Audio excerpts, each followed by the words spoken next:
Alors, bon après-midi à tout le monde. Je pense qu'on pourra commencer. Si vous pouvez tous fermer vos micros pour ne pas faire de parasites. Je vais faire une petite introduction et présenter notre invité d'honneur aujourd'hui. Et puis, on va lui donner la parole. Au fur et à mesure, donc, je vois que nous sommes une trentaine de personnes, mais il y a plein de personnes qui veulent participer. Et donc, je suis en train d'accepter au fur et à mesure. Donc, je commence par vous souhaiter une bonne après-midi. Je commence par dire à notre invité d'honneur, monsieur le professeur Jean-François Kandji, merci infiniment pour avoir accepté notre invitation aujourd'hui, qui se fait dans le cadre d'une série de cours au Master de droit de l'Union africaine. Nous sommes à la troisième promotion à l'Université de Carthage, faculté de sciences juridiques, politiques et sociales de Tunis. Et c'est dans le cadre d'une série de cours sur l'originalité des textes, des instruments juridiques de l'OUA-UA. Et donc je suis arrivée dans mon cours à un chapitre qui retient l'attention, qui s'appelle Changement anticonstitutionnel de gouvernement. Voici une thématique qui reste d'une actualité brûlante, d'autant plus qu'aujourd'hui, en une année et demie à peu près, il y a plus que 5 à 6 coups d'État ou tentatives de coups d'État. Le plus récent, c'est la Guinée-Bissau, février 2022, tentative. Avant cela, il y a un mois à peu près, en juin 2022, coup d'État au Burkina Faso. En septembre 2021, coup d'État en Guinée. En mai 2021, coup d'État au Mali et au Tchad. Début 2021, c'est le Soudan. Mais pas seulement, dans la soixantaine d'années, l'Afrique connaît une centaine de coups d'État. C'est comme si la déferlante de la violence et de la contre-violence qui devient menaçante. On parle aujourd'hui d'un déficit démocratique dans le continent africain, avec tout le lot de violations des droits humains, avec tout le lot de putsch, mais pas seulement. Donc les changements anticonstitutionnels de gouvernement, selon les textes de l'Union africaine, c'est plusieurs hypothèses à la fois.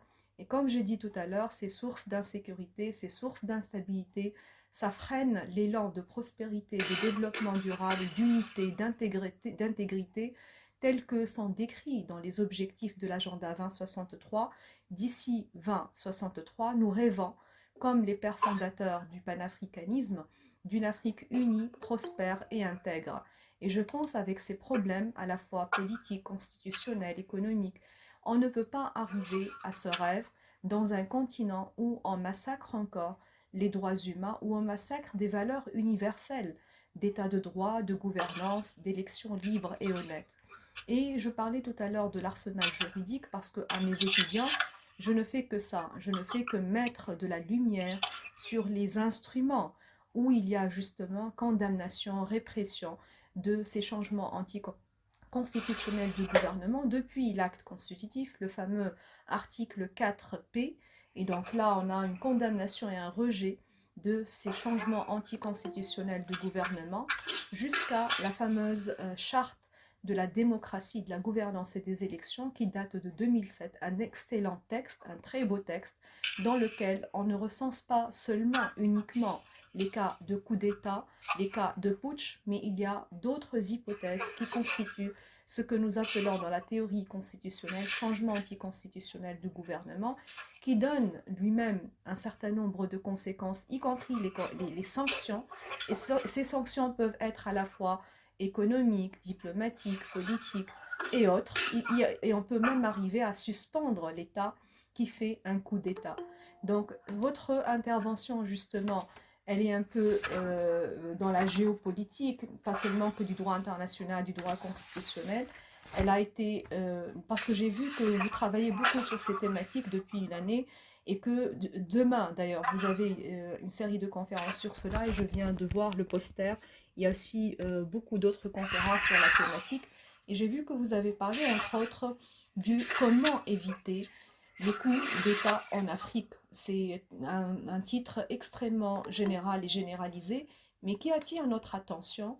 Nous-mêmes, au niveau de l'Afrique du Nord, on n'est pas entre parenthèses des coups d'État. Ça peut toujours être une menace à n'importe quel État. Ça peut venir, ça peut être incertain. On se dit que la Tunisie reste un peu le modèle, si vous voulez, le modèle unique, où il y a une transition démocratique qui a pris beaucoup de temps. Le processus est extrêmement lent, mais on remet en cause tout ce processus aujourd'hui avec le président actuel. Donc voilà un peu pour baliser le chemin, pour planter le décor, si vous voulez, comme vous le dites, pour pouvoir nous parler un peu de ces coups d'État et du comment. Donc vous allez nous dire les solutions dans la prospection, dans la prospective. Et je suppose que vous allez parler entre autres de la culture démocratie, la culture droit de l'homme qui devrait être une culture de tous les Africains sans exception. Et juste deux mots pour parler un peu de votre processus, excusez-moi, de votre carrière universitaire et professionnelle extrêmement intéressante. On est très fiers de vous, monsieur le professeur. Je vous ai connu à l'APDI. Vous êtes vice-président de l'association sur l'APDI, donc c'est l'association de la pratique de droit international basée à Paris. Mais pas seulement, vous êtes une sommité, vous êtes quelqu'un qui honore la diaspora en France et en Europe, parce que lorsque je regarde un peu votre CV, il est extrêmement riche, très intéressant. Vous avez été à l'université de Caen, Basse-Normandie, vous avez exercé les fonctions de directeur de master droits fondamentaux, vous étiez vice-président de l'université, vous étiez doyen de la faculté de droit, vous êtes actuellement professeur dans l'une des universités les plus prestigieuses au monde, à savoir l'Université Paris 1, Panthéon-Sorbonne, et vous avez dirigé le département droit social de l'Institut de recherche juridique de la Sorbonne, mais aussi le Master 2, recherche droit social, formation, le centre FCPS, formation continue Panthéon-Sorbonne. Entre autres, vous êtes toujours professeur associé invité dans plusieurs universités dans le monde, y compris celle d'où vous venez, Centrafrique, Bangui, mais aussi des universités européennes, l'université de Lomé. Et j'espère qu'une fois Covid-19 contrôlé, vous serez aussi associé à ce master en votre qualité de professeur invité dans le master de droit de l'Union africaine, parce qu'on a besoin de votre expertise, de votre savoir-faire. Et en plus de cela, vous avez cette casquette de expert chroniqueur et je vous vois souvent et j'ai même écouté la totalité de vos interventions sur YouTube depuis hier et j'ai vu que vous avez vraiment des points de vue très honorables, que ce soit sur Africa 24, TV5 Monde, Africa Media TV, Deutsche Welle, etc. Donc ce sont des médias qui ont recours à votre expertise parce que vous êtes connaisseur de l'Afrique, mais aussi vous êtes un prof de droit international et de droits humains et vous maîtrisez ces thématiques et surtout vous avez beaucoup de courage, vous avez beaucoup de charisme, vous vous affranchez, vous dites vos idées et vous les dites si bien. Et donc voilà, j'ai fait un peu le tour de votre carrière universitaire et professionnelle extrêmement intéressante et qui vous honore et qui nous honore nous les Africains. Et tout de suite, je vous donne la parole pour une trentaine de minutes pour nous parler des coups d'État en Afrique, des solutions, comment y mettre fin, suite à quoi je vois un public que nous sommes à peu près une cinquantaine, les gens s'intéressent vraiment à cette conférence débat, suite à quoi on va faire un quart d'heure de débat, questions-réponses. C'est à vous la parole et je vous prie tout le monde de fermer leur micro. Merci infiniment, chers collègues, Madame la professeure Hajer Geldish. C'est un plaisir vraiment pour moi, depuis le temps que nous nous connaissons, où nous participons à des séminaires et des colloques, notamment dans le cadre de l'Académie de droit pour la pratique du droit international ensemble. C'est un plaisir de vous retrouver ici dans le cadre de votre master et je dois dire que pour moi c'est à la fois un plaisir mais aussi une fierté de pouvoir échanger ici des idées et échanger dans le cadre d'un diplôme panafricain. Je suis professeur titulaire à l'université Paris 1 Panthéon-Sorbonne. J'ai mené une carrière, comme vous l'avez peut-être exagérément précisé, mais cela me fait plaisir, mais une grande partie de ma carrière a formé des promotions et des promotions d'Européens, avec des Africains bien sûr à l'intérieur, mais c'est toujours un plaisir de revenir auprès de notre jeunesse et d'essayer d'éclairer un peu le chemin qu'ils peuvent prendre. Je vous remercie d'autant plus que l'invitation que vous me faites aujourd'hui permet d'élargir un peu le débat. Les médias, y compris les médias internationaux que vous avez cités, sont des tribunes qui sont intéressantes, mais ce sont des tribunes où on est obligé d'exprimer des idées à l'emporte-pièce, de les dans un temps très court, parfois sans les nuances qui sont nécessaires à la pensée et même à la pratique. Et je me réjouis de l'occasion que vous me donnez ici de pouvoir expliciter un peu mon propos, le propos que vous avez pu entendre sur YouTube. Alors, la question qui est posée, comment prévenir les coups d'État? Comment prévenir les coups d'État? D'abord, c'est une question grave.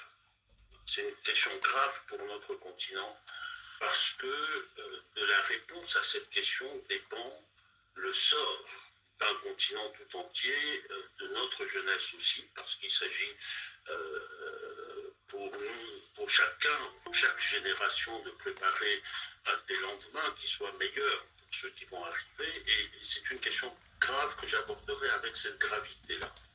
Ensuite, c'est une question générale qui peut être vue d'un point de vue politique, d'un point de vue social, d'un point de vue de la conversation de tous les jours. Mais il se trouve que vous avez posé la question à un juriste. Bon. Le juriste est obligé de comprendre cette question comme la question du droit face au coup d'État.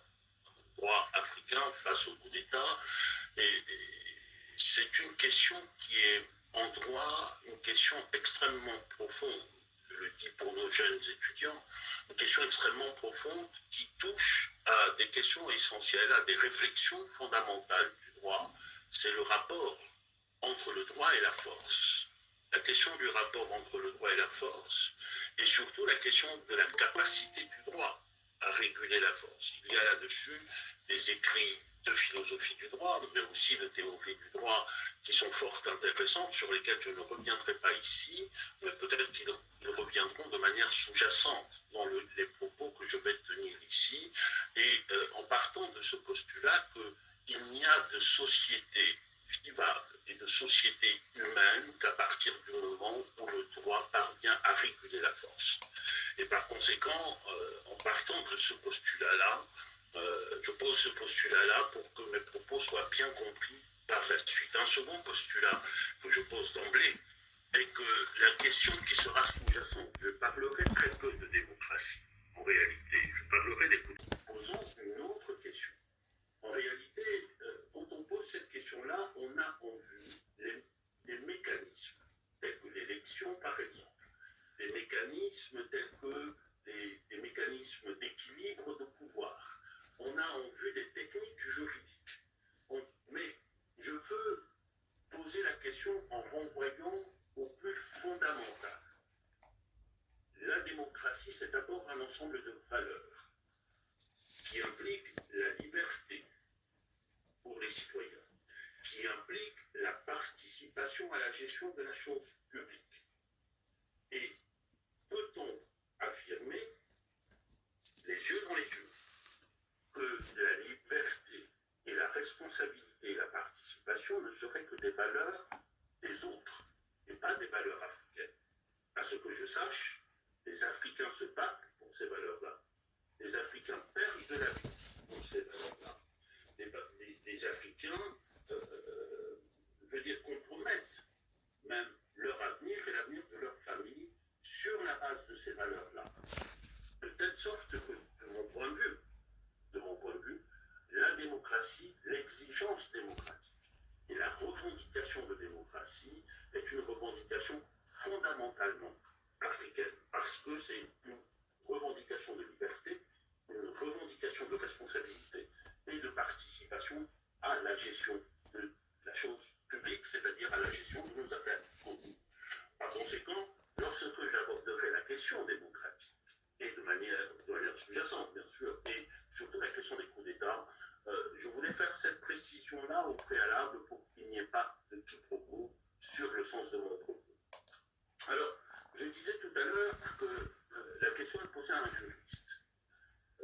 Et je ne peux pas m'empêcher de faire cette observation, sachant que nous avons, j'ai en face de moi les jeunes Africains qui auront les responsabilités demain, le juriste. Face à cette question-là, je pense que c'est une le juriste d'abord a une attitude de modestie. Le droit ne réussit pas tout. Le droit ne réussit pas à réguler tout. Et cette attitude de modestie, il nous la faut de temps en temps quand je vois dans les débats sur les questions qui nous intéressent des juristes qui montent au créneau en disant c'est nous qui savons mieux que quiconque. Parfois, un peu de modestie ne fait pas de mal. Hein. Et puis, en même temps, c'est une question qui nous force en tant que juristes à avoir dans notre réflexion et dans notre analyse une connexion intime avec le réel, avec le terrain. Pour analyser les normes juridiques et pour les penser pour demain, il nous faut regarder, observer. Qu'est-ce qui se passe? Identifier les choses très précisément. Parce que c'est à mes yeux la condition pour poser des règles efficaces. C'est la condition de l'efficacité des normes que nous posons. Si nous ne comprenons pas les phénomènes, si nous ne les identifions pas très clairement, nous avons toutes les chances de nous tromper. Alors, c'est sur ces observations liminaires que, et en invitant, parce que j'aime bien voir mes interlocuteurs, en invitant ceux qui se sont connectés, au moins à éteindre leur micro, mais à allumer leur caméra, pour qu'on puisse se voir quand même. Alors, mon propos va aller en deux temps. D'abord, puisque je parlais tout à l'heure du phénomène, comment cerner d'abord, essayer de cerner le phénomène coup d'État.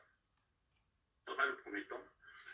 Et dans un deuxième temps, je proposerai de confronter ce phénomène-là au dispositif juridique, ce que nous, juristes, nous appelons habituellement examiner le régime juridique des coups d'État en droit africain. Alors, cerner le phénomène d'abord. Qu'est-ce que le coup d'État?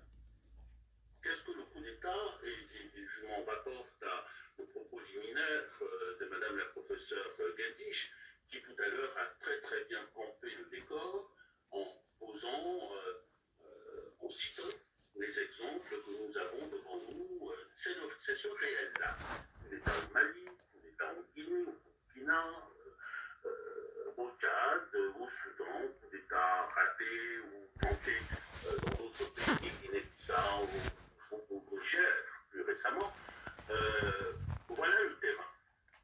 Et on peut avoir de ce terrain-là, de ce réel-là, deux types d'approches. D'abord, une approche un peu statique pour définir le coup d'État. Qu'est-ce que le coup d'État? Quand on voit tout cela, le coup d'État, c'est évidemment un coup de force armée, c'est une prise du pouvoir par la force et par des militaires. C'est ce qui s'est passé dans tous les pays que vous avez cités tout à l'heure. Et donc le coup d'État, c'est une manifestation de volonté d'un groupuscule qui décide de s'emparer du pouvoir et qui s'en empare par la force. Mais il y a aussi une autre manière d'approcher le coup d'État qui est peut-être d'une manière plus dynamique, c'est-à-dire de restituer le coup de force dans son environnement plus général. Et on observe dans tous les cas que vous avez cités que le coup de force n'arrive pas, ne tombe pas du ciel, en quelque sorte. C'est un coup de force qui est souvent l'aboutissement d'un processus. Et il suffit d'ailleurs pour cela de se référer au discours de tous les bouddhistes, parce que tous les bouddhistes disent répondre à une nécessité qui résulte des gouvernances passées. Donc, ils le mettent sur un temps plus long. Le coup d'État, c'est l'aboutissement d'un processus et il vient réguler, il vient rétablir en quelque sorte quelque chose. Et d'ailleurs, même dans les discussions que nous avons entre citoyens, on voit très bien, lorsqu'on voit par exemple les populations du Mali qui soutiennent les bouddhistes, il y a la conscience que ce coup d'État-là doit être regardé non pas pour lui tout seul, mais au regard de toute la gouvernance du pays depuis un certain temps. Et donc cet antérieur-là est un antérieur qui entre de mon point de vue, doit entrer dans la définition du coup d'État. Et cet antérieur-là, il est constitué de quoi? Nous le savons tous ici, je le rappelle tout de même, il est constitué d'abord de pratiques de mauvaise gouvernance, corruption, clanisme, pratiques clientélistes, détournement de fonds, bien mal acquis, toute la cohorte qui accompagne souvent nos régimes dits démocratiques. Et aussi, quand on regarde bien cette antérieur-là, il est fait aussi de pratiques, de ce que j'appellerais des pratiques antidémocratiques ou de pratiques de corruption de la démocratie. De corruption de la démocratie, ce sont les fraudes électorales pour la captation du pouvoir, on le sait tous, des fraudes qui sont souvent cautionnées par toutes les institutions, y compris par les cours constitutionnels qui sont les juges des élections. Et puis, d'ailleurs, dans le langage commun et dans les campagnes que nous avons souvent en Afrique, ces fraudes électorales sont annoncées par un slogan qui fait rire tout le monde. Le premier tour, KO. Hein, le premier tour, KO, on nous explique souvent, le candidat va vous dire premier tour KO, mais il le sait parce qu'il a déjà prévu de frauder. Donc il sait qu'au premier tour, il va l'avoir. Donc c'est une pratique, ces pratiques de captation du pouvoir par la fraude électorale, de révision anticonstitutionnelle, qui, de mon point de vue, s'apparente plutôt à un braquage de la démocratie, la neutralisation des contre-pouvoirs. La neutralisation des contre-pouvoirs que sont la société civile, une société civile autonome, mais aussi les partis politiques. Il n'y a qu'à voir le jeu d'achat des députés, les corruptions, les enveloppes que l'on glisse pour obtenir un certain nombre de choses, le bâillonnement des citoyens par la répression de la libre expression des citoyens. Et puis, d'une manière plus globale, c'est la déconnexion de ce pouvoir qui est censé être démocratique, de sa base populaire et de sa base citoyenne. Ce qui me fait dire d'ailleurs que souvent, lorsque l'on dit que les coups d'État sont une réponse à la démocratie, parce que la démocratie ne convient pas à nos sociétés, les coups d'État sont une réponse à une fraude à la démocratie. Sont une réponse à une fraude à la démocratie. Ce n'est pas la démocratie qui est en cause, c'est la manière dont cette démocratie a été conduite, a été corrompue, qui conduit peut-être à des coups d'État. Et donc, voilà ce que l'on observe dans les faits. Dans les faits, le coup d'État est l'aboutissement de ce processus-là. Maintenant, du point de vue du droit, comment on peut apprécier ces faits-là? Et comme nous sommes tous ici, enfin la plupart d'entre nous, entre juristes, c'est la question de la qualification des faits. Vous savez combien il est important de qualifier et de bien qualifier les faits. Est-ce que ces faits-là sont justement qualifiés dans les textes qui nous gouvernent en Afrique? Je note d'abord, et j'indique ici, que le droit dont nous parlons est un droit qui est pluriel, par ses sources. Il procède du droit national, ce sont les constitutions, quelques États, j'y reviendrai tout à l'heure, d'un droit sous-régional qui pour l'instant est essentiellement le droit de l'Afrique sous-régionale de l'Afrique de l'Ouest à travers le protocole de la CEDEAO sur la démocratie et la bonne gouvernance, mais aussi un droit continental à travers la charte que Madame la professeure Geldish a indiquée tout à l'heure, citée tout à l'heure. C'est un droit qui est pluriel. Cela étant dit, revenons à notre question de définition et de qualification. Je trouve extrêmement intéressant la qualification par ces textes-là, parce que d'une certaine manière, et fort heureusement, le droit rencontre la réalité, rencontre le fait. C'est-à-dire que la conception des coups d'État dans les textes rend bien compte de notre définition dynamique de tout à l'heure, à travers précisément la qualification que Madame la professeure a mise en exergue, c'est-à-dire la qualification de changement anticonstitutionnel de gouvernement. Il n'y a qu'à regarder, et je prends prenons l'exemple de la charte continentale, la charte sur la démocratie, les élections et la gouvernance, et à l'article 23 notamment, qui définit le contenu, ce que l'on considère comme étant des changements anticonstitutionnels de gouvernement.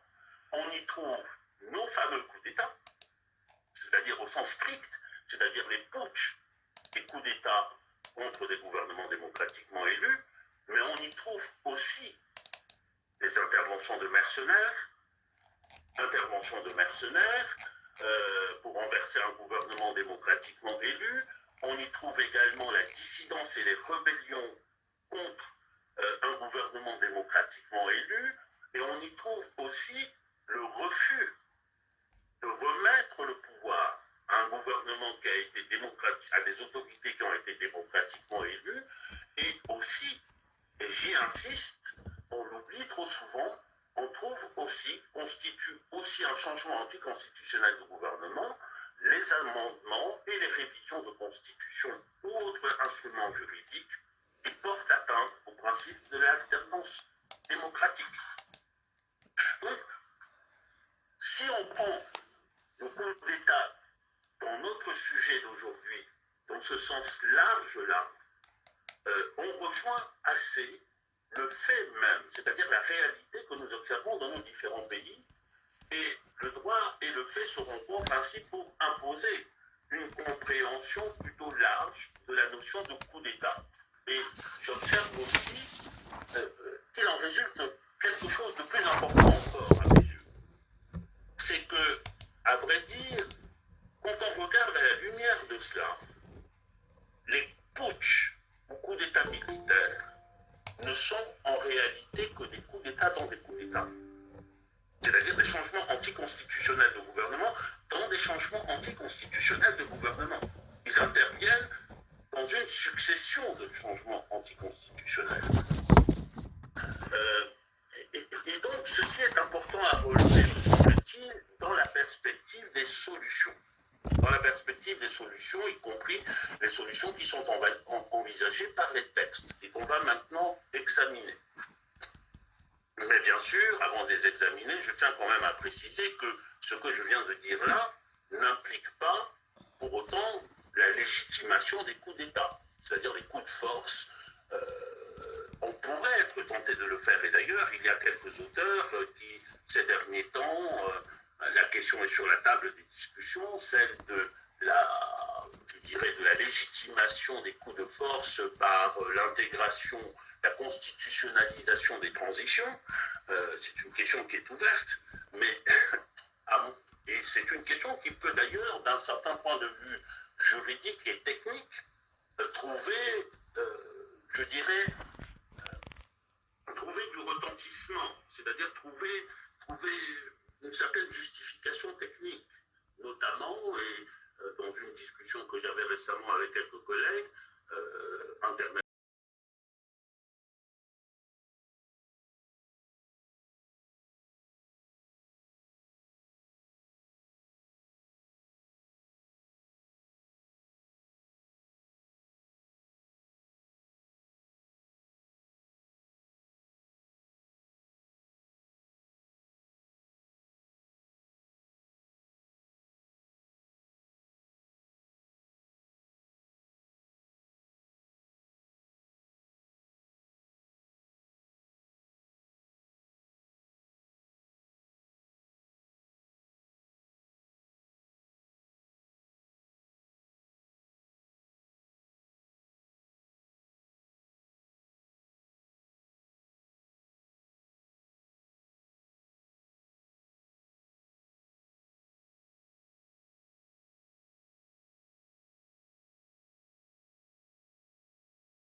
de sanctions m'apparaissent surtout comme des mécanismes qui dysfonctionnent.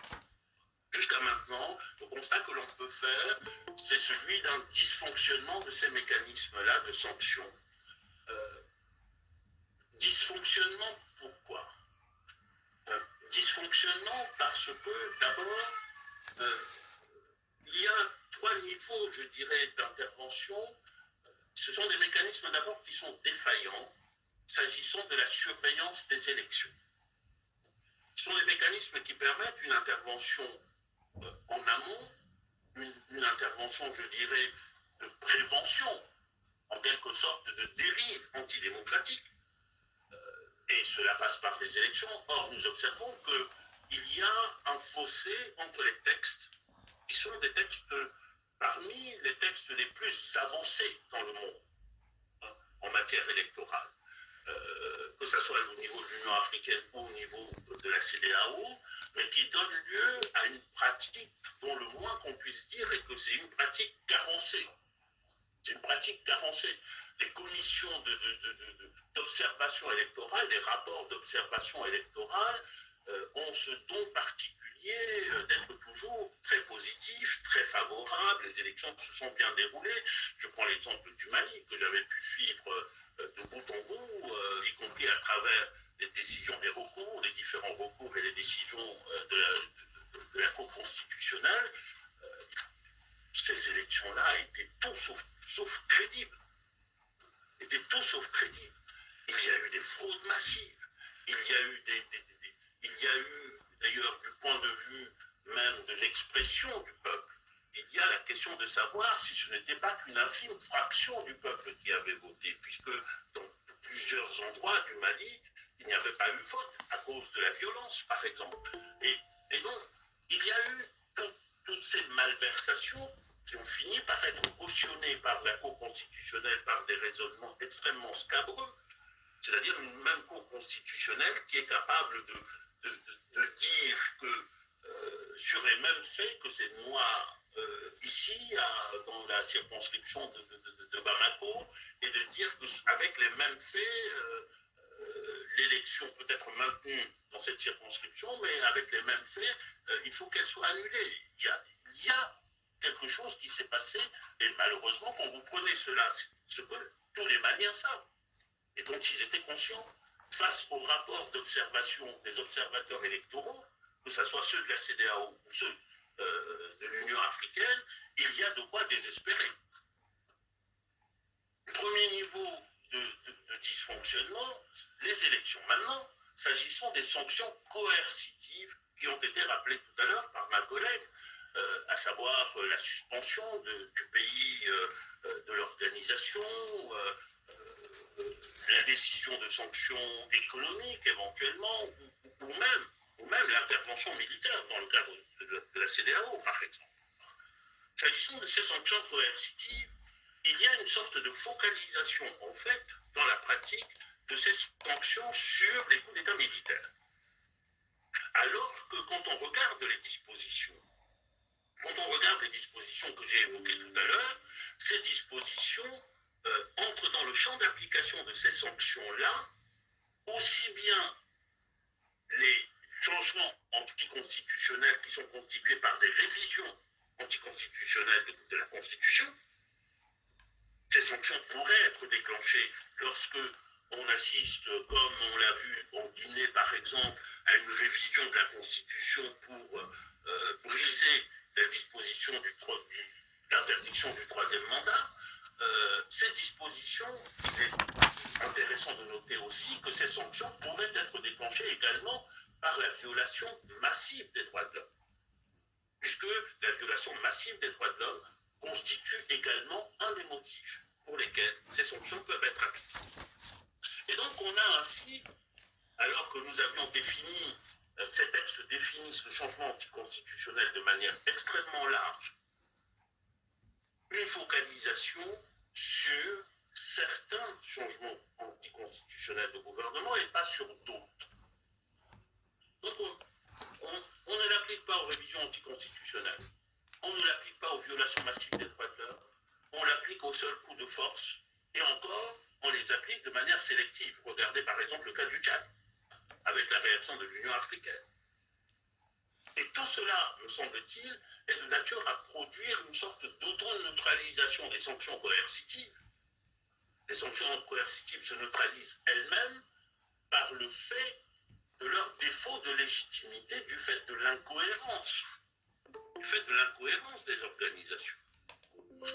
Et d'où les contestations que nous avons oui, la CEDEAO peut toujours parler parce que lorsque on a vu réviser la Constitution là-bas, on ne les avait pas entendus parler. Et puis l'Union africaine peut toujours parler parce que lorsqu'il y a eu le coup d'État au Tchad, ils n'ont rien dit. Donc on fragilise la norme en, en ne l'appliquant pas systématiquement aux situations où elle devrait s'appliquer. Et pour conclure, ce que je viens de dire là me conduit à une conviction. À une conviction, c'est que les textes tels qu'ils sont aujourd'hui sont des textes qui vont assez loin et qui vont très loin et de manière positive dans deux directions. Bien sûr, la sanction a posteriori, mais il y a une dimension de ces textes-là qui aujourd'hui n'a pas trouvé d'effectivité, n'est pas appliquée en tant que telle. C'est l'ensemble des mesures qui seraient de nature, me semble-t-il, à prévenir les coups d'État, qui sont en réalité des mesures qui permettraient de, je dirais un gros mot, mais de substantialiser la démocratie. C'est-à-dire de veiller au fur et à mesure que la démocratie fonctionne bien dans les États, qu'il n'y a pas des accros, que les citoyens peuvent s'exprimer librement lors d'élections, qu'ils peuvent choisir librement leurs représentants, qu'ils peuvent exercer la liberté d'expression ou la liberté de réunion ou de manifestation, qu'il n'y a pas une violation massive de leurs droits fondamentaux. Et tout cela est dans les textes. Et que ce soit la CEDEAO, que ce soit l'Union africaine, là où le bas blesse aujourd'hui, c'est surtout que cette dimension préventive-là a été négligée, ou a été oubliée dans l'approche de l'application des normes. Et la solution, il n'y a pas de solution, mais la piste de solution me paraît être, de mon point de vue, un accroissement des efforts pour renforcer dans les textes, mais aussi dans la pratique, cette dimension-là de soutien à la démocratie vivante, agissante, et pas seulement comme un pompier après la mort, comme le corbillard après la mort, lorsque la démocratie a déjà été abattue, qu'il faut réagir. Et je terminerai par là. Il me semble aussi que c'est une piste qui est importante pour la viabilisation, pour que demeurent viables nos dispositifs sous-régionaux et continentaux. Parce qu'il ne peut pas y avoir de démocratie déconnectée des citoyens. Et si on le déconnecte des citoyens, la montée vers la dimension sous-régionale ou continentale ne peut apparaître que comme une fuite en avant funeste, parce qu'elle ne fait pas vivre la démocratie. Il faut, bon, certains diront ici, il faut arrêter de faire de ces entités-là des clubs de chefs d'État. C'est rapide, mais ça va dans ce sens-là. Il me semble que nous avons un chantier devant nous, les juristes, à la fois avec modestie, avec une observation rigoureuse de la réalité, et accroché à la conviction que la liberté n'est pas une valeur non africaine, et le respect et la participation à l'exercice du pouvoir et donc à la gestion de nos affaires n'est pas une valeur occidentale ou orientale seulement. C'est une valeur ce sont des valeurs fondamentalement africaines. À nous maintenant de fixer les chemins, c'est-à-dire les modalités dans le droit, les chemins pour parvenir à la réalisation de ces valeurs-là. Madame la professeure et très très chère collègue, je vous remercie infiniment pour cette invitation. J'en ai terminé pour la première partie et je reste à votre disposition à tous pour échanger. Écoutez, monsieur le professeur, c'est nous qui vous remercions, qui vous félicitons pour ce cours magistral, pour ces idées extrêmement passionnantes, mais aussi il y a beaucoup d'espoir dans ce que vous dites et beaucoup de rationalité, d'objectivité. L'homme africain qui parle, comment éviter les coups d'État en Afrique, Si j'ose juste rappeler un peu les 4-5 idées principales de ce que vous venez de dire, vous complétez sur un certain nombre de points et ouvrir la piste pour le débat. Alors, entre autres, vous résumez, vous cernez le phénomène de coup d'État, les faits, vous avez rappelé les coups d'État récents, vous avez parlé des causes aussi bien endogènes qu'exogènes à ces coups d'État en Afrique, et puis vous êtes passé vers que dit le droit, que ce soit au niveau de la qualification juridique, et de point de vue qualification juridique, c'était bien aussi de nous donner un certain nombre d'exemples, que ce soit au niveau national, sous-régional ou continental.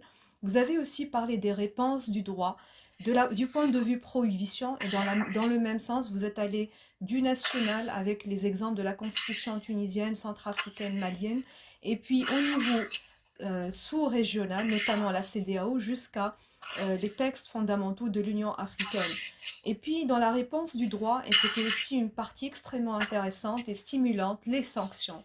Et dans les sanctions, j'ai entendu carence, impasse, dysfonctionnement des mécanismes, et puis vous allez par la suite, vers la fin, continuer vers ce côté préventif, vers cet aspect, cette dimension préventive qui devrait en fin de compte combler le vide, parce qu'il n'y a pas seulement le côté sanction, comme vous le dites, l'après, mais il faudra aller vers l'avant. Et là, la charte, elle a tout un chapitre 5 qui s'appelle de la culture démocratie, de la culture droits humains. Et vous dites si bien les choses, le phénomène démocratique n'est pas un phénomène qui est transposé de par l'Occident. Nous-mêmes, nous avons nos valeurs et nos principes, et nous-mêmes, nous pouvons défendre notre conception de la démocratie. Et si on va un peu plus dans les théories de droit constitutionnel, les théories constitutionnalistes et les théories de sciences politiques, il n'y a pas en fait de compte de modèle idéal de la démocratie. Il n'y a pas un modèle que l'on peut transposer de la démocratie. Chaque société, y compris les sociétés africaines qui sont diverses et multiples, va justement à travers les temps et à travers le contexte pouvoir, si vous voulez, ériger un système qui est la leur. D'ailleurs, ceux-mêmes qui disent qu'ils servent de modèle nous offrent le pire exemple de la démocratie. Je me souviens de Trump et de Biden. Souvenez-vous, il a écrit une lettre à Biden, il lui dit Biden, you know I win. Donc Trump lui-même, si vous voulez, le fief de la démocratie, n'avait pas accepté qu'il soit battu par Joe Biden. Mais pas seulement, entre autres, dans les causes endogènes et exogènes, il ne faut pas occulter ces questions d'ingérence extérieure dans nos pays, dans notre continent africain. Je vise les forces maintenant qui ont le droit de veto au sein du Conseil de sécurité, entre autres la Russie, les États-Unis et la France, et qui, entre autres, parce que lorsque je me dis pourquoi cette déferlante de coups d'État en si peu de temps, qui est gagnant, qui est perdant, qui est derrière ces coups d'État? Ces coups d'État ont un coût, qui les finance, qui, si vous voulez, qui est le gagnant en fin de compte de ce cercle vicieux que de mettre le continent africain dans un cercle vicieux de violence et de contre-violence, si ce n'est les puissances extérieures et étrangères qui veulent quand même sucer nos richesses naturelles et nous laisser dans la déferlante de la violence pour pouvoir mettre la main dessous.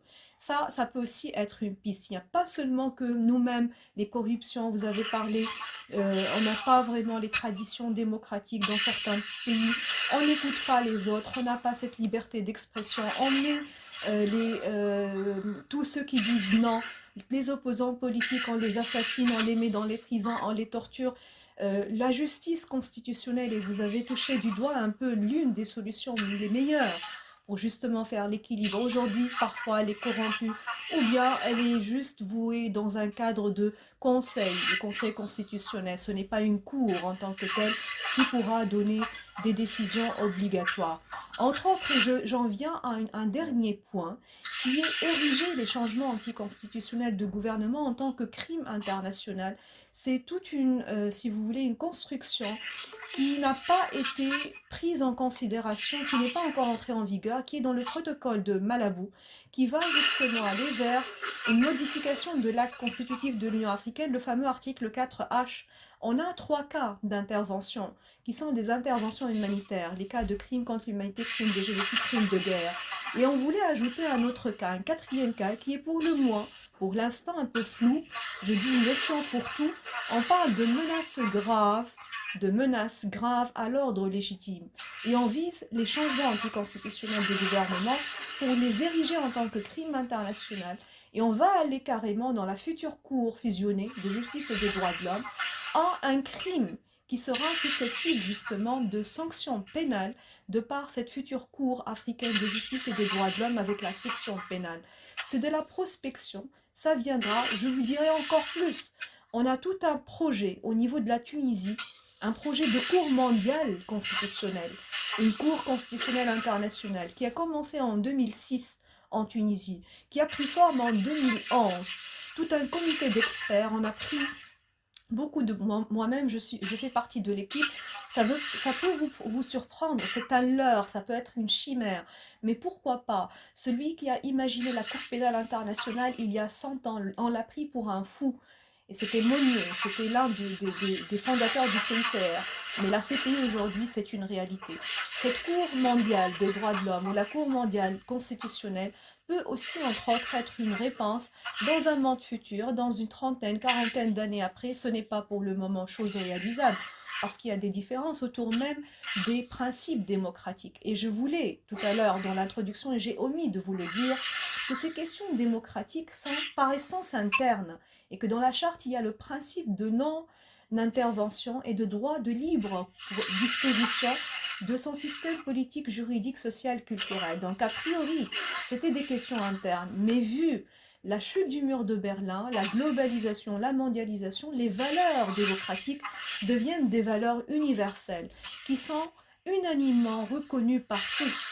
Et donc là, c'est un peu, je me mets dans votre position et j'explique justement cette lenteur dans la réponse du droit à la fois national, régional, continental et international.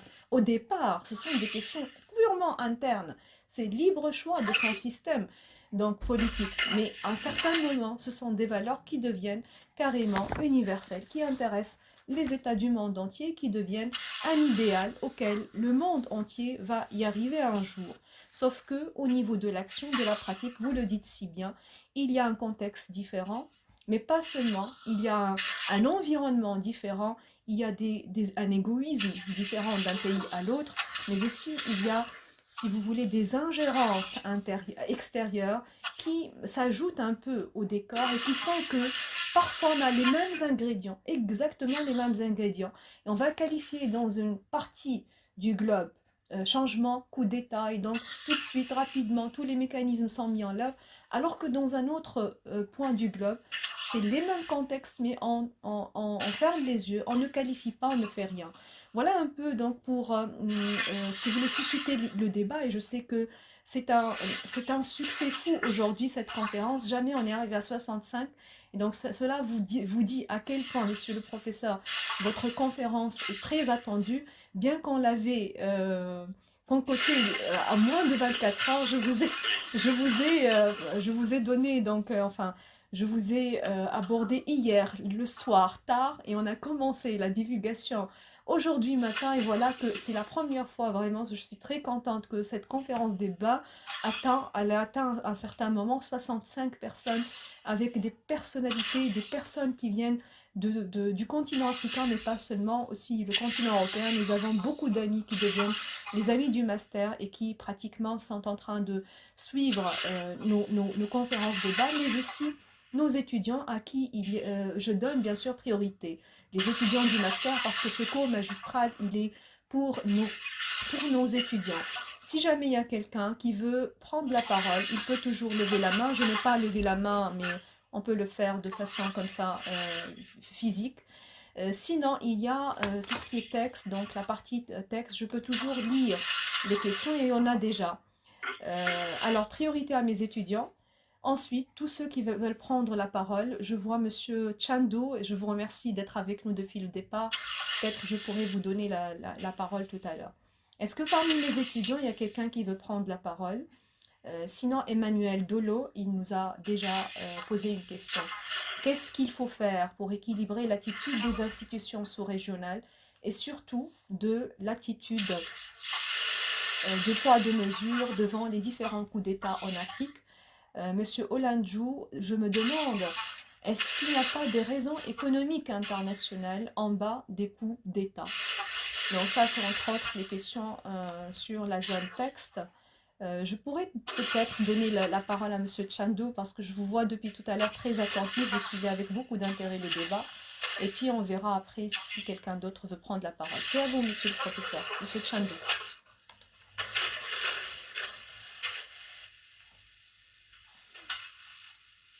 Si vous pouvez ouvrir votre micro, on vous écoute pas, on vous entend pas.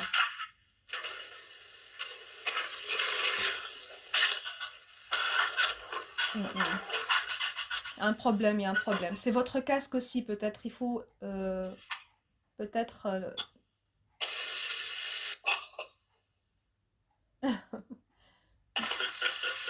J'arrive pas à vous écouter.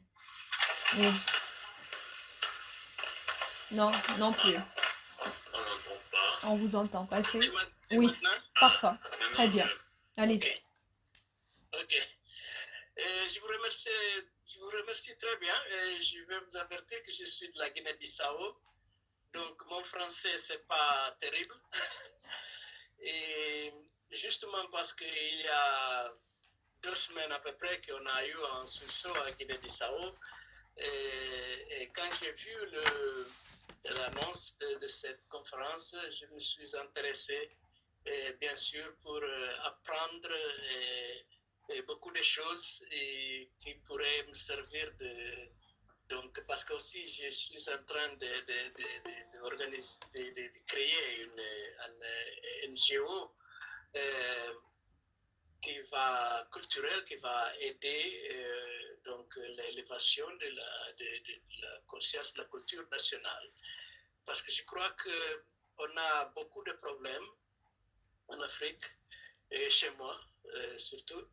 Un petit pays, mais un pays qui a une diversité ethnique qui est fabuleuse. On a presque 40 et quelques différentes ethnies. Donc, j'ai toujours questionné le fait qu'en Afrique, il y a beaucoup de déstabilisation. Parce que bon, on connaît le contexte historique, la colonisation, en Guinée-Bissau, quand on a pris l'indépendance, un peu plus tard que les autres pays, en 1974, on n'avait pas un ingénieur, par exemple. Donc, mais tout cela s'est dépassé aujourd'hui, mais le problème est toujours là. Et peut-être l'un des pays les plus instables politiquement. Il y a eu beaucoup de problèmes, donc de l'inversement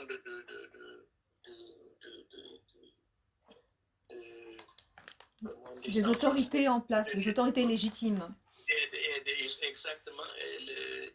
Pas de respect de la Constitution qui a poursuivi la Guinée-Bissau depuis l'indépendance. Donc, c'est pour cela que je suis très, très intéressant à ces conférences et je suis très content d'entendre vous tous les deux. Et je crois que j'ai appris quelque chose de très bien. Très très bien. Merci déjà, merci pour le témoignage, parce qu'on n'a pas beaucoup d'amis de la Guinée-Bissau, donc merci de nous avoir rejoints. Et entre autres, nous avons des amis de plusieurs États africains subsahariens et je m'en réjouis. J'ai omis de vous dire alors la question de Guy Charles Anjou qui est pertinente. Les populations se sentent désarmées et les militaires l'utilisent comme argument pour faire les coups d'État. Et si le peuple était pourvu de moyens pour renverser légalement un pouvoir, je pense à un référendum révocatoire, référendum d'initiative citoyenne. Donc un peu aussi le rôle de la société civile, le rôle de la rue, le rôle de monsieur tout le monde dans cet équilibre. Pourquoi laisser à la junte militaire qui va, comme il le dit, prendre comme prétexte, si vous voulez, que voilà, les gens sont désarmés, les gens sont dépourvus de force, de décision, ils n'arrivent pas à faire changer ou bouger les choses. Et ils sont la majorité silencieuse. Donc je pense que c'est extrêmement important aussi. Là, je vous donne toujours l'exemple de la Tunisie comme un exemple extraordinaire en 2011, qui était à mon sens un tremblement de terre dans les valeurs démocratiques, dignité humaine, liberté, droits humains. Et vous avez vu tous les slogans qui ont été dans les rues tunisiennes le 14 janvier 2011 pour mettre fin à la tyrannie. Et c'était un mouvement qui n'a pas été du tout militaire. Chez nous, les militaires sont neutres. Il y a dans la constitution tunisienne un article 32 qui impose aux militaires d'être en deçà de la chose politique. Et comme a dit monsieur le professeur, un état civil où les militaires n'ont qu'un rôle, celui d'exécuter, celui de faire le suivi, mais pas du tout disons, d'entrer dans la chose politique. Alors dans mon pays, en 2011, c'était les jeunes, la jeunesse tunisienne comme vous, la jeunesse africaine, qui était allée de façon spontanée dans les rues pour justement dire non à la tyrannie, pour dire qu'on en a assez, no more fear, on n'a plus peur maintenant. Et donc les slogans c'était liberté, dignité, démocratie, tout cela. Et c'était grâce justement à ce tremblement de terre, effet domino, dans toute la partie du Moyen-Orient. Et puis par la suite, je pense que ça a eu des conséquences aussi dans beaucoup de pays, pas seulement que africains, y compris la Chine, où il n'y a jamais eu de protestations, de manifestations. C'était peut-être le déclic qui a fait que les populations veulent justement prendre un peu les choses entre les mains et s'exprimer même pacifiquement dans les rues. Vous avez vu le Soudan à chaque fois, donc c'était des soulèvements populaires, l'Égypte, le Maroc, le Harak en Algérie.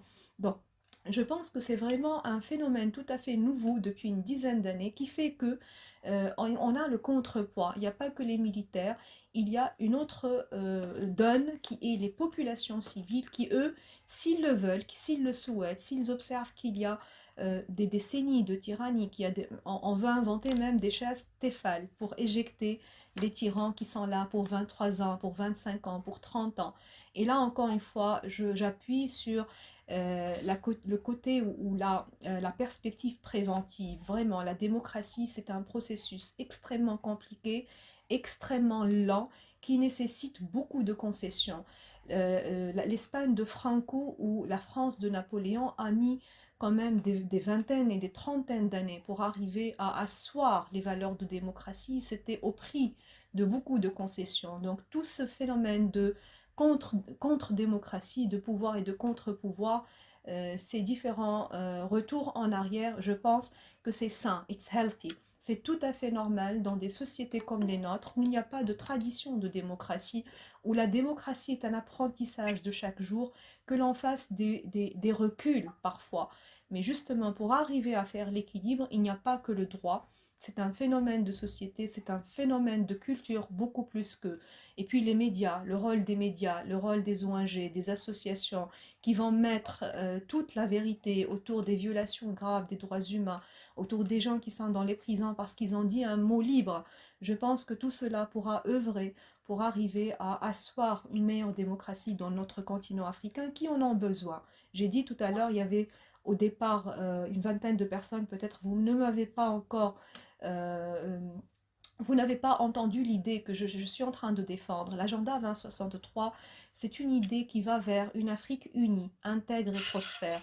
Et on ne peut pas arriver à l'intégrité, la prospérité, le développement durable sans la sécurité.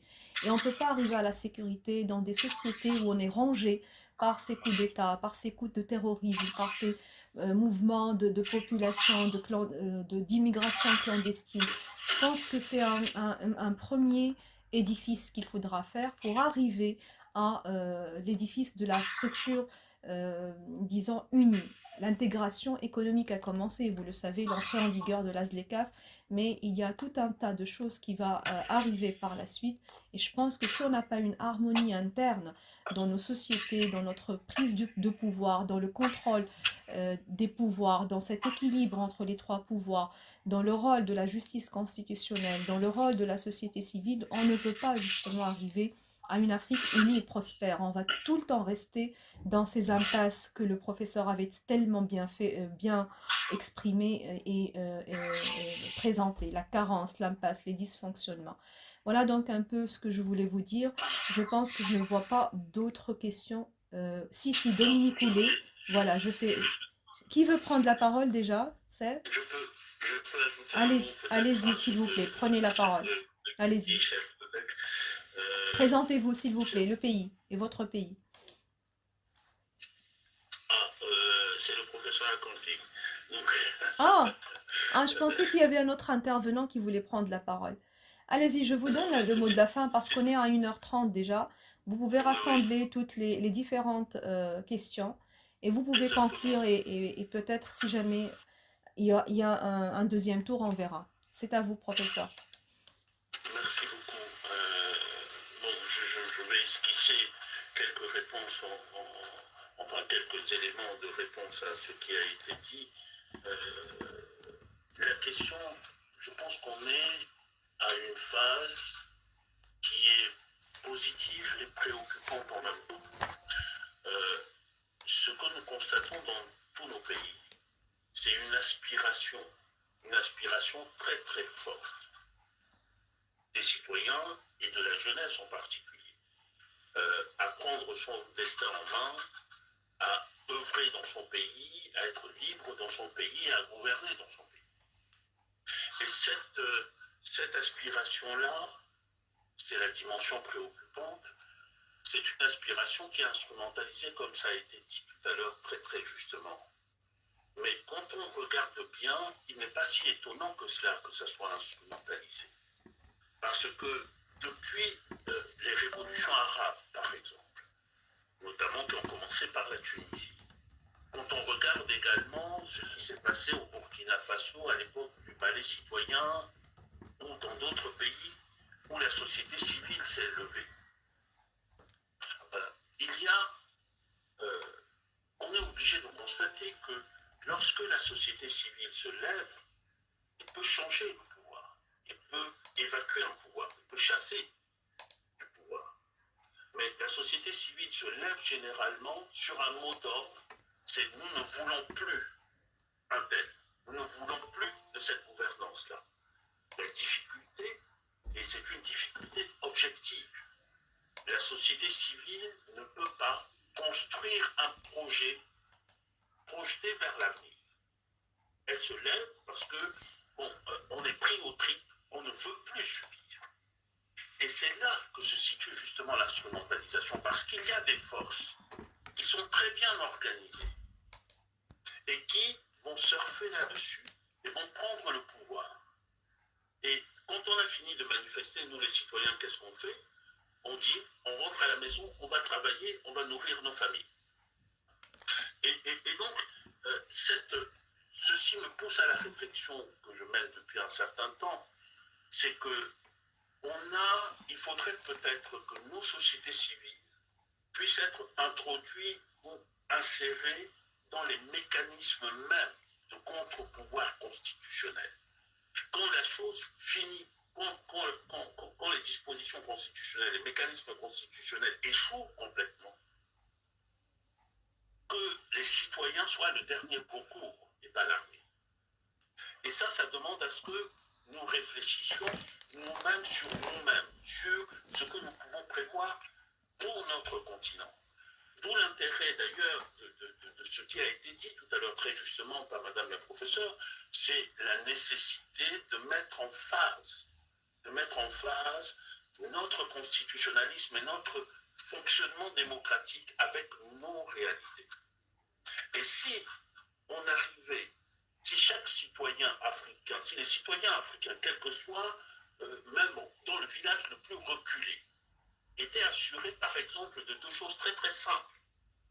Celui pour qui j'ai voté, je sais que mon vote arrivera de manière intègre à la Cour constitutionnelle. On ne va pas changer mon vote, par exemple.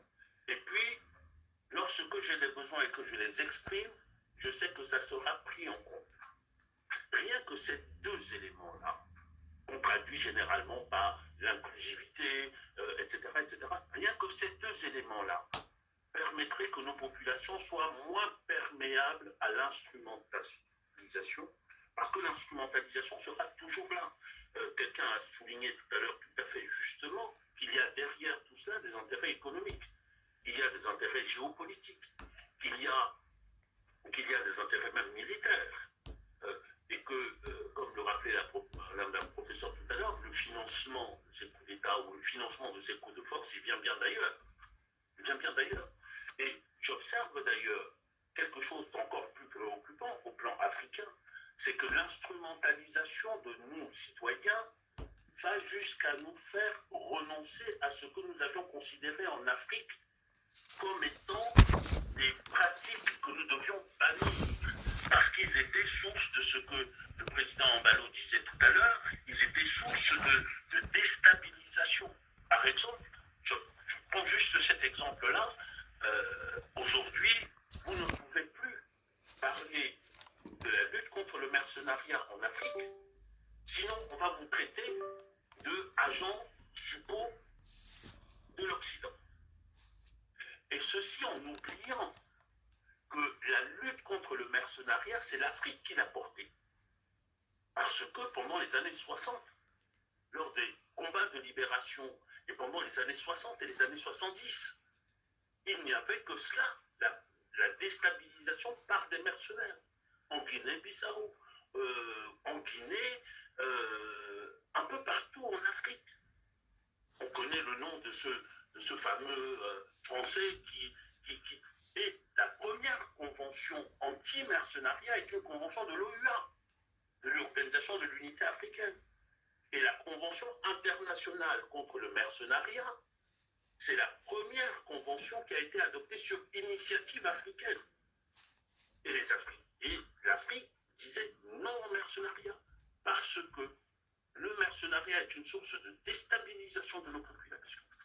Et le mercenariat ne convient pas pour notre développement, parce qu'après tout, un mercenaire, il est sans foi ni loi. Il ne connaît pas le peuple, il ne connaît pas le bonheur du peuple. Lui, il vient chercher son argent. Il tue contre de l'argent. Donc, on arrive à ces phénomènes qui sont extrêmement préoccupants, mais je reste quand même assez optimiste, parce que je pense qu'il est possible de sortir de cela, et il est possible justement par des initiatives comme vous avez pris, Madame la professeure, d'échanges entre nous, et par des initiatives qui doivent être prolongées.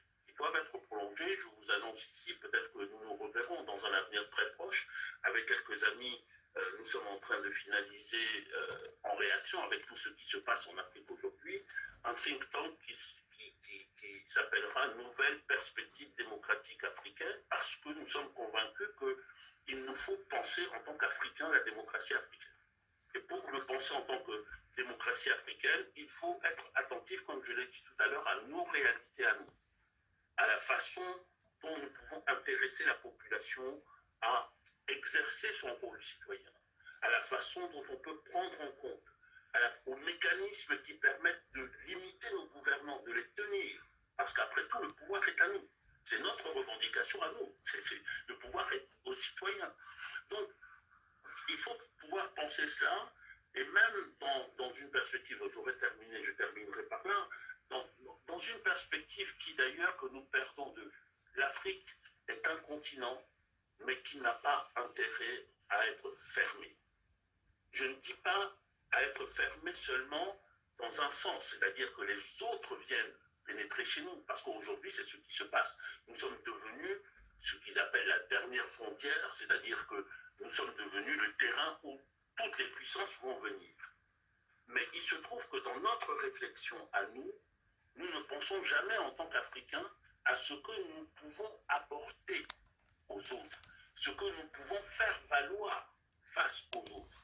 Dans la discussion sur la démocratie, par exemple, lorsque nous aurons mis en place des institutions qui nous ressemblent et qui fonctionnent bien, nous pouvons les faire valoir devant les autres en leur disant, écoutez, voilà, ceci marche très bien chez nous, donc c'est ça que nous allons appliquer, mais non seulement cela, vous pouvez aussi l'emprunter et nous irons chez vous comme experts pour vous expliquer comment ça marche. Donc l'Afrique a sa part à prendre dans l'universel, et jusqu'à maintenant, je trouve que nous ne l'avons pas assez pris. Mais ça demande que nous, que nous nous décomplexions un peu.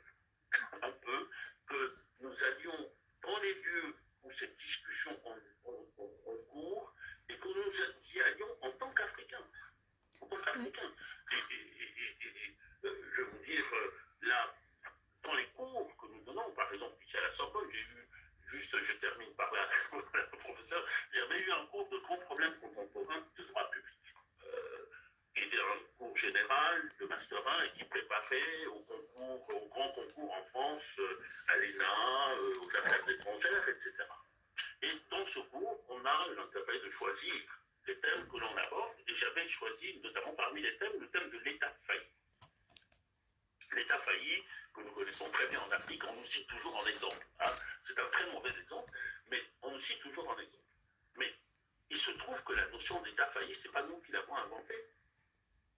Il y a des groupes qui avaient des intérêts à inventer l'État failli et à mettre en place des processus, ce qu'on appelle le building, la démocratie building ou je ne sais pas quoi, à mettre en place des mécanismes qui sont des mécanismes qui nous maintiennent Exact.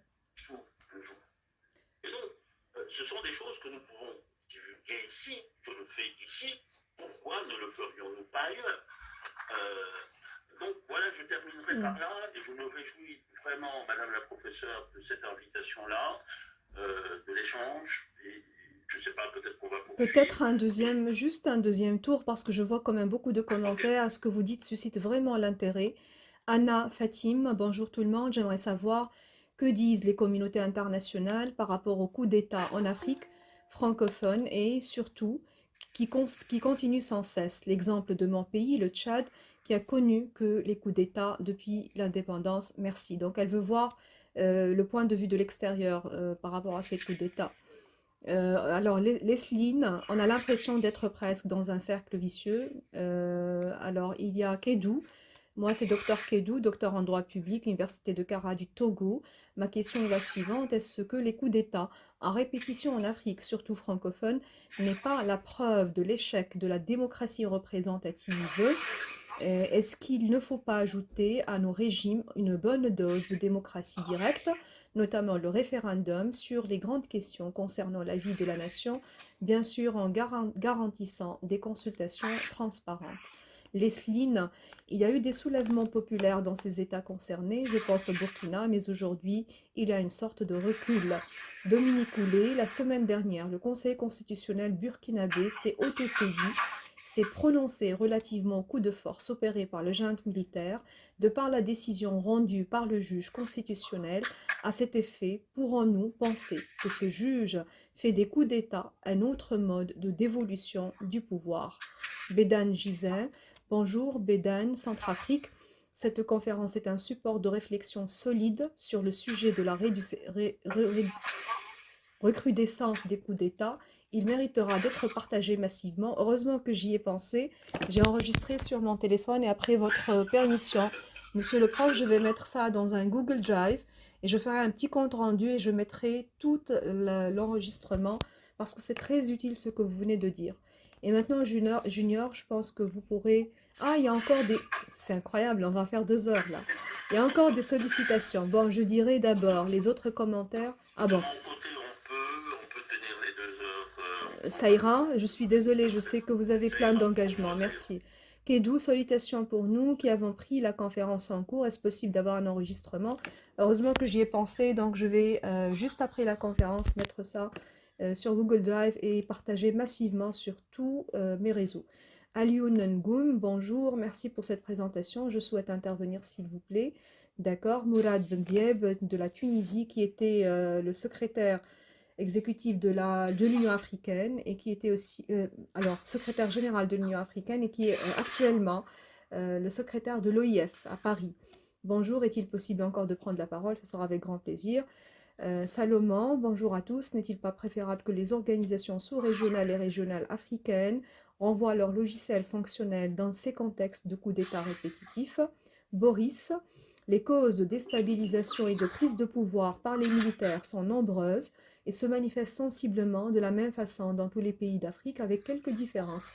Pauvreté, non-prolifération de la démocratie, causes exogènes et endogènes plurielles. Pour le Cameroun, dont je suis originaire, toutes les conditions sont réunies pour un coup d'État.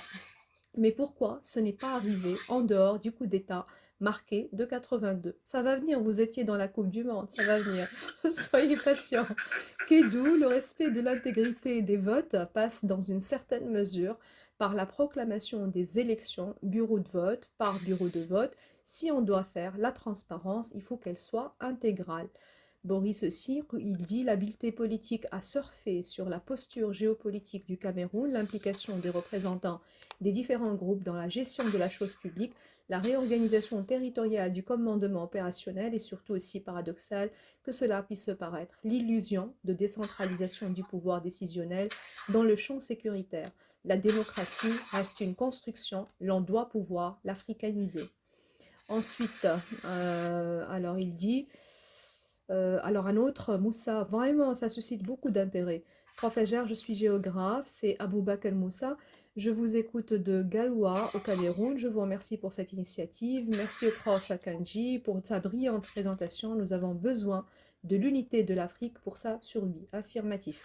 Dominique Houlet, toujours relativement à la décision du juge constitutionnel burkinabé, mais ce avec plus de précision. Avec cette sortie du juge constitutionnel burkinabé, peut-on penser que celui-ci, donc le juge burkinabé, que celui-ci fait des coups d'État un autre mode constitutionnel d'évolution, on l'a dit. S'il vous plaît, prof, Anna Fatim, je suis étudiante en Master 2, Relations internationales, j'aime travailler sur les coups d'État en Afrique centrale, cas du Tchad, j'aimerais savoir beaucoup plus, merci. Donc je pense qu'il y a 3 personnes qui veulent prendre la parole. Junior a demandé la parole. Ensuite, Mourad Bendiab. Et ensuite, il y a une 3e personne. Je vais voir les noms. Junior, c'est à vous rapidement. Soyez bref, s'il vous plaît. Okay, merci. Bonjour à toutes et à tous. Bonjour, monsieur le professeur Jean-François Kandi Kombe, que je suis également sur Facebook et YouTube, qui est très, très intéressant. Donc, je suis Junior Boissamunga, étudiant en Master 2 de recherche en droit et politique de l'Union africaine à la faculté des sciences juridiques, politiques et sociales de Tunis, Université de Carthage, sous la direction de la professeure Madame Ager Geldish. Donc, je suis gabonais. Donc, j'ai suivi également avec beaucoup d'attention la conférence et je vous félicite d'abord pour cette belle présentation, car pour nous étudiants, ça nous permet également de nous offrir encore plusieurs horizons sur la formation que nous avons choisie. Donc, vous avez dit lors de votre présentation que l'une des raisons les principales des coups d'État en Afrique, c'est lié à la mauvaise gouvernance, à la malgouvernance et aussi aux abus et violations de la part des gouvernants. Et aussi, lorsqu'on fait une lecture un peu analytique sur les réactions de l'Union africaine quant à ces coups d'État sur le continent, premièrement, elle condamne ces coups d'État au lieu de mener d'abord une étude pour essayer de comprendre aussi, parce que les coups d'État ne sont que l'expression du mécontentement du peuple. Et le peuple aussi, cela se répercute sur les militaires et d'autres parties prenantes de chaque territoire. Alors, dans quelle mesure le droit de l'Union africaine peut-il encadrer le droit au coup d'État, si tant est qu'il soit possible de le créer? Parce que, comme vous l'avez dit, on doit à nous, Africains, construire notre démocratie. Donc, si on doit construire une démocratie africaine, si on doit également participer à la création du droit, à la création du droit international, comment peut-on encadrer le droit au coup d'État sur le continent africain? Et aussi, la deuxième question, c'est est-ce que les coups d'État peuvent s'arrêter? Merci. Bien, deuxième personne qui demande la parole, Alioune Gom, si vous pouvez ouvrir votre micro et vous présenter. Ensuite, Mourad. Bonjour à tout le monde, est-ce que vous m'entendez? Très bien, on vous entend. Votre nationalité, s'il vous plaît, ce que vous faites dans la vie. Bonjour à tout le monde. Alors, je m'appelle Alioune, je suis doctorant en droit public à l'Université de Reims. Je suis actuellement visiting scolaire à l'Institut des études africaines de Columbia University de New York. Alors, je voulais juste rebondir là où a terminé le professeur. Je vous remercie pour votre présentation et merci aussi Mme Gelfin pour l'initiative. Je voulais juste rebondir sur l'aspect de la nécessité de penser notre droit et justement de la nécessité de faire une connexion entre la réalité et notre norme, mais aussi et surtout d'avoir le courage de se dire qu'en tant que juriste, nous avons la possibilité de penser, si vous voulez, la façon dont nos normes sont édictées et je pense que quand on voit la plupart, en tout cas, des dispositifs juridiques, c'est comme si voilà, l'imaginaire juridique était figé. Alors qu'il me semble que cet imaginaire, il est vaste comme un boulevard et que nous avons la possibilité justement de frayer un chemin dans cet imaginaire-là et de voir dans la réalité de nos sociétés les choses qui nous permettent d'instituer un ensemble de textes, un ensemble d'institutions qui permettent d'être adaptés à la réalité. Puisqu'il me semble qu'il y a une différence entre la réalité qui s'observe dans la vie des citoyens en tant que telle et un discours officiel et normatif qui ne nous parle pas en fait. Ce qui fait que le citoyen se sent un peu à côté de ce discours officiel, de ces normes officielles. Et donc je pense qu'il me semble que c'est au rôle des jeunes chercheurs, de produire un travail théorique qui permette en fait de prendre en compte ces considérations, ces réalités de ces citoyens-là. Et à partir de ce moment également, faire comprendre au reste du monde que la destinée de ce continent n'est pas une destinée téléologique qui doit suivre les concepts et les notions que créent les autres pour pouvoir l'appliquer à l'Afrique, et que nous avons la possibilité de se déchaîner de l'ensemble de ces concepts et catégories et définir par nous-mêmes. Je ne dis pas qu'il faut nier, puisqu'il y a toujours une interaction entre différents systèmes juridiques de géographie différentes, mais c'est pour dire que dans ce choix-là, dans cette influence multiple, nous avons la possibilité de produire qui nous est propre, qui nous parle et qui permet de faire la connexion et d'établir une certaine cohérence entre la réalité que vivent les citoyens et les réalités officielles et normatives de nos textes. Très bien, merci, merci. Dernière personne à intervenir, Monsieur Mourad Ben Diab. Merci beaucoup, professeur. Bonjour tout le monde. Je voudrais également saluer professeur Kandji Kombe de l'initiative vivement de cette profondeur d'analyse. Et vraiment, c'est un plaisir toujours d'être présent avec vous pour bénéficier de toute cette richesse. De par ma petite expérience à l'Union africaine, je voudrais partager quelques réflexions avec vous très rapidement. Et notamment concernant le texte juridique, parce qu'en plus, à mon avis, du côté juridique qui couvre cette question, il y a également d'autres éléments, notamment politiques et géopolitiques, vraiment qui nécessitent peut-être, ou bien qui méritent de bénéficier également peut-être d'une conférence tout entière sur cette question de changement anticonstitutionnel. Le changement anticonstitutionnel est, à mon avis, plus large que le concept de coup d'État. Et si même on fait une petite recherche sur Internet, on va voir que c'est un phénomène qui n'est pas africain du tout. On le trouve en Amérique latine, on le trouve en Asie, mais également on le trouve même ici en Europe au XXe siècle. Et même également, on peut dire que l'Amérique du Nord a souffert de ce phénomène. Les assassinats qu'on a vus des chefs d'État en Amérique du Nord, notamment aux États-Unis, depuis l'assassinat de Kennedy, ce n'est qu'un changement anticonstitutionnel en fin de compte. Ce n'est pas un coup d'État, mais c'est un changement qui n'est pas conforme aux règles. Mais je voudrais juste ici attirer l'attention sur un point, sur le texte juridique de l'Union africaine. Parce qu'avec les changements, ou bien les mouvements de changement qui sont intervenus dans le pays de l'Afrique du Nord en 2011, les textes et les mécanismes qui ont été cités par M. le professeur sur la question des changements constitutionnels n'étaient malheureusement pas en mesure de couvrir ce genre de changement de pouvoir qui est intervenu en Tunisie, en Libye. Même en Égypte, quand même, l'Égypte a été suspendue, ça a été considéré comme un changement anticonstitutionnel. Mais par exemple, si on prend le cas de la Tunisie, l'Union africaine était vraiment perplexe.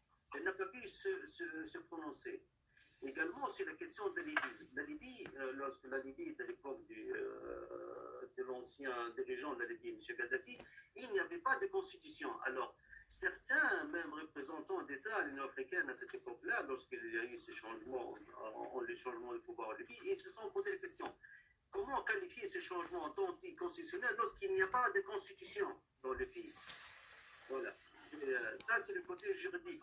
Mais peut-être très rapidement, professeur, quelques éléments, peut-être d'ordre politique.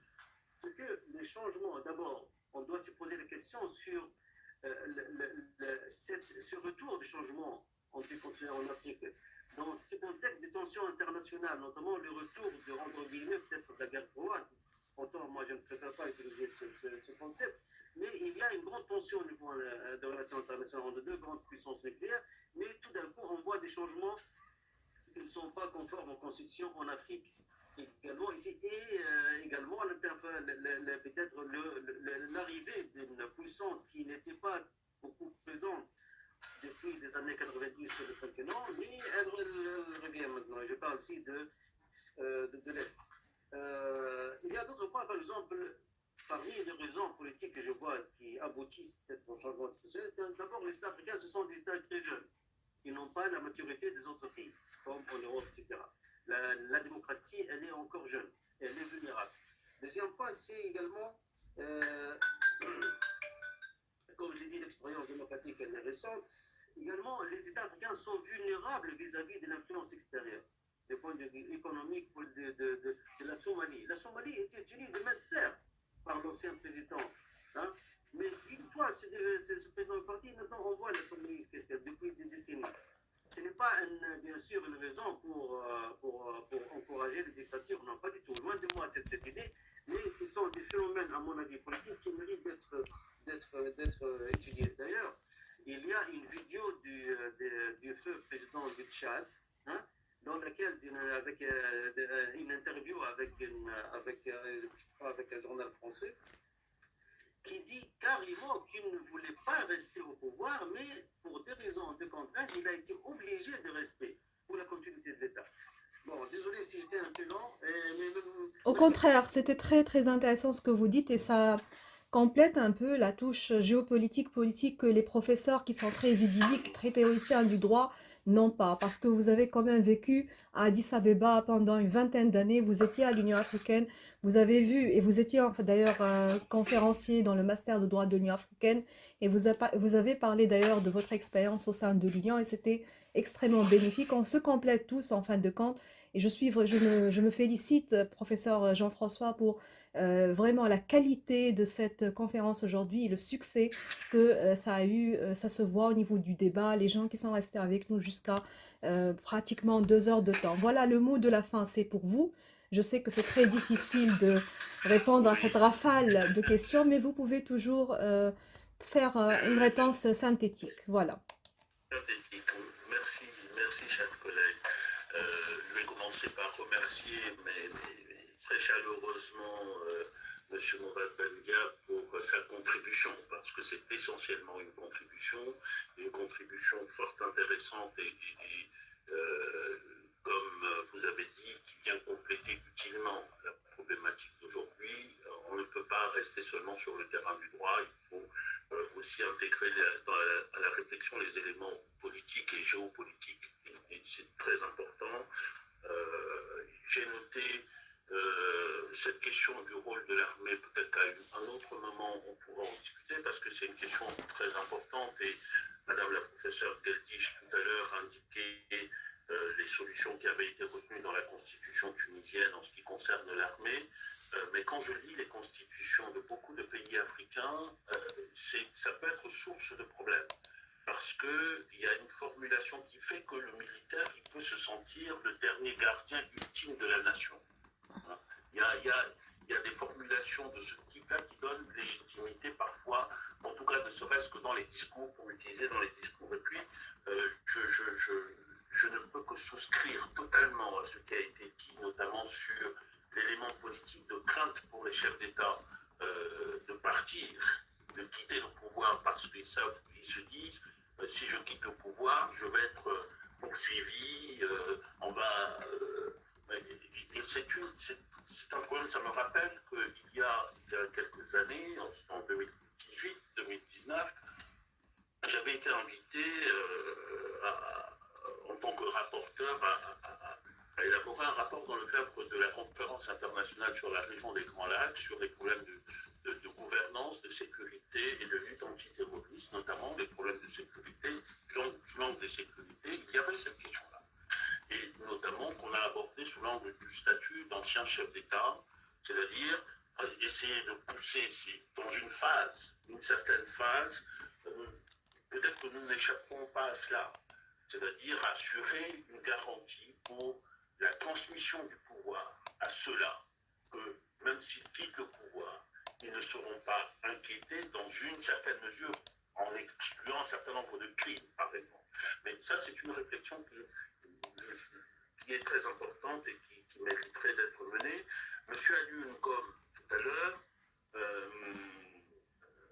en réponse à ce qu'il a dit, je dirais très brièvement que son propos était très intéressant sur la question de la posture du juriste africain.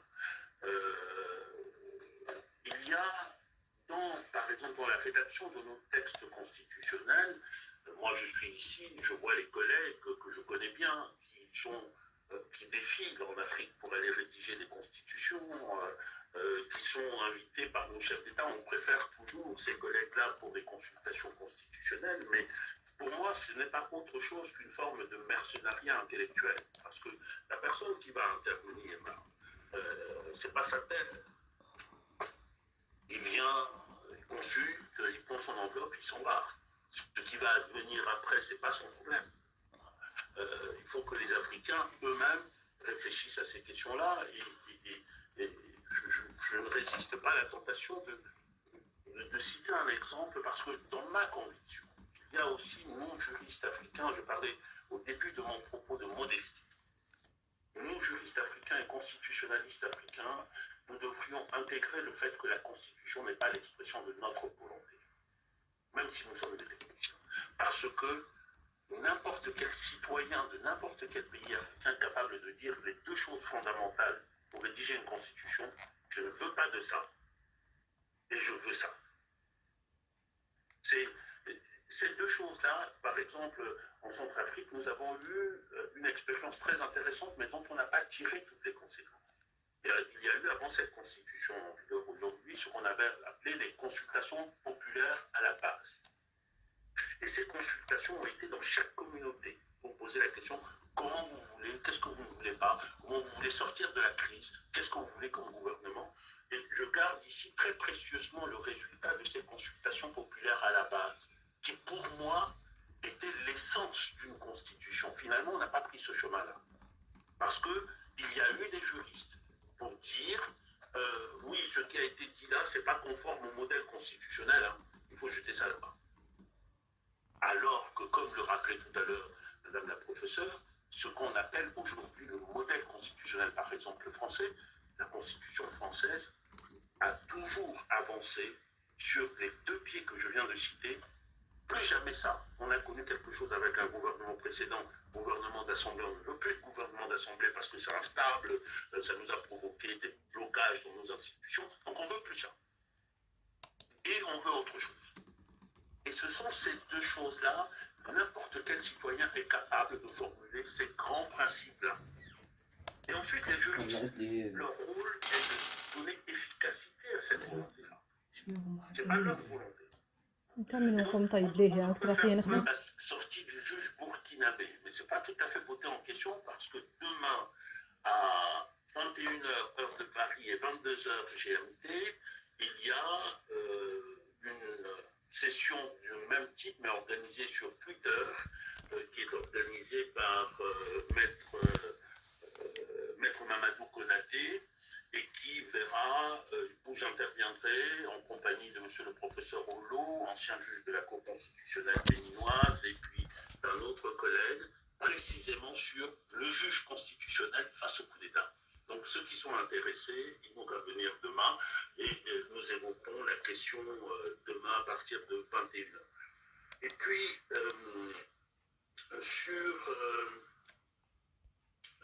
il y avait une question de Junior tout à l'heure à propos de l'Union africaine.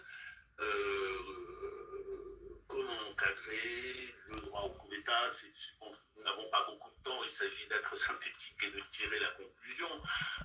Je pense que nous sommes dans une phase où il serait utile, pas seulement intéressant, mais il serait utile que nos organisations acceptent et décident d'ouvrir la réflexion sur les textes fondamentaux et d'ouvrir cette réflexion pas seulement pour écouter des juristes, comme M. Mourad Ben Diab le disait tout à l'heure, il faut prendre en compte toutes ces données-là, y compris des données qui figuraient dans d'autres questions, parce que la question des coups d'État, c'est aussi une question sociale, une question économique. Quelqu'un a évoqué tout à l'heure la pauvreté comme une des causes. Il faut le prendre en compte. L'état économique de nos pays est important de ce point de vue. S'agissant du Tchad, plusieurs questions avaient été posées à propos du Tchad, par lesquelles je vais finir. Mais avant de finir sur le Tchad, je voudrais dire, une question a été posée sur le changement de logiciel des organisations régionales. Est-ce qu'il ne serait pas temps que les organisations régionales changent de logiciel? D'abord, je trouverais souhaitable que toutes les organisations régionales en Afrique puissent adopter la démarche qu'a pu adopter la CEDEAO. Mais, comme je le disais dans la vidéo que vous avez dû, l'audio que vous avez dû écouter, Madame la professeure, je disais que en tirant aussi les conséquences des carences du système de la CEDEAO. Ça, c'est le premier point. Le deuxième point, c'est que, comme vous le savez, à l'occasion en se prononçant sur le coup d'État au Burkina Faso, le Conseil des chefs d'État et de gouvernement avait décidé d'ouvrir le chantier d'une révision du protocole de la CEDEAO sur la bonne gouvernance, sur la démocratie et la bonne gouvernance. Donc aujourd'hui, ce protocole, enfin le chantier est ouvert. Dans l'esprit des chefs d'État et de gouvernement, il est assez probable que ce chantier devrait être limité à ce qui a été contesté, c'est-à-dire à introduire dans le protocole des sanctions, hein, allonger la liste des sanctions explicites pour ne plus être attaqué, critiqué sur la question de la licéité des sanctions. Je suppose que c'est ça pour les chefs d'État, mais il nous appartient à nous, citoyens, et à nous aussi, intellectuels africains, de soulever, de mettre sur la table, puisque le chantier est ouvert, les autres éléments qui, de notre point de vue, mériteraient que l'on puisse s'y pencher également. Et je vous indiquais tout à l'heure, s'agissant de ce think tank, Nouvelle Perspective Démocratique Africaine, un de nos premiers chantiers, ce sera justement, en tenant compte de cela, de faire des propositions, de réfléchir et de faire des propositions sur la révision en cours du protocole de la CEDEAO. Et j'espère que nous serons nombreux à réfléchir à cette question-là. Quand nous sortirons du bois, vous le verrez sur les réseaux et j'espère que vous nous rejoindrez. Et puis enfin, pour terminer, sur la question du Tchad. La question était de savoir quelle est la réaction de la communauté internationale à l'égard du Tchad, à l'égard du coup d'État au Tchad. Nous connaissons la réaction de la communauté internationale, qui est une réaction, comment dire, à tout le moins critiquable. Et la réaction est une réaction de cautionnement. Et dans un contexte, c'est un des éléments dont je parlais tout à l'heure, comme un élément qui fragilise ensuite le pouvoir de sanction de nos organes, Union africaine, CEDEAO, parce que justement, il n'y a pas eu de condamnation, comme dans les autres cas, de ce qui s'est passé au Tchad. Donc, de ce point de vue-là, la question n'est plus à poser. Maintenant, comment on peut avancer vers d'autres solutions? Je crois savoir que le Tchad actuellement est dans une dynamique de conférence nationale.